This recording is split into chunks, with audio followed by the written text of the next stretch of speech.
Pandian stores அடுத்த வர எபிசோடில் பார்த்தீங்க அப்படின்னா ஏற்கனவே பாண்டியன் ஸ்டோர்ஸ் குடும்பத்தில் இருக்கிற பிரச்சனை பார்த்தாதுன்னு சொல்லிட்டு இந்த ஜீவா பார்த்தீங்கன்னா புதிய பிரச்சனையை வந்து கொண்டு வராரு. அவங்க அப்பா பார்த்தீங்கன்னா அரசிக்காக கார் வாங்குறதுக்காக வச்சுருந்த அந்த 10 லட்ச ரூபாய் வந்து இப்போ வந்து யூஸ் ஆகலை அப்படின்னு சொல்லிட்டு திரும்ப ஜீவா கிட்ட கொடுத்து இதை போய் பேங்க்லேயே திரும்ப போட்டுட்டு வந்துருன்னு சொல்லிட்டு கொடுக்குறாங்க.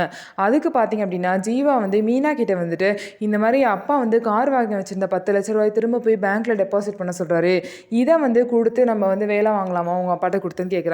இல்லை, லஞ்சம் கொடுத்து வேலை வாங்கலாம் ரொம்ப தப்பு, அதெல்லாம் வேணாம், நீங்கள் போய் பேங்க்கில் டெபாசிட் பண்ணிடுவேன்னு சொல்லிட்டு மீனா எவ்வளோ சொல்லியுமே கேட்காம ஜீவா பார்த்தீங்கன்னா நேராக மீனா அப்பா கிட்ட போயிட்டு அந்த பணத்தை வந்து கொடுத்து வேலை வாங்கிருங்க அப்படின்னு சொல்கிறாங்க.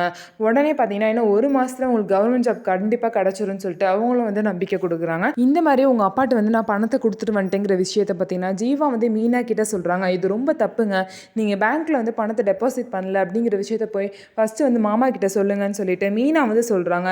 என்னாலலாம் சொல்ல முடியாதுன்னு சொல்லிட்டு ஜீவாவும் சொல்லிடுறாங்க.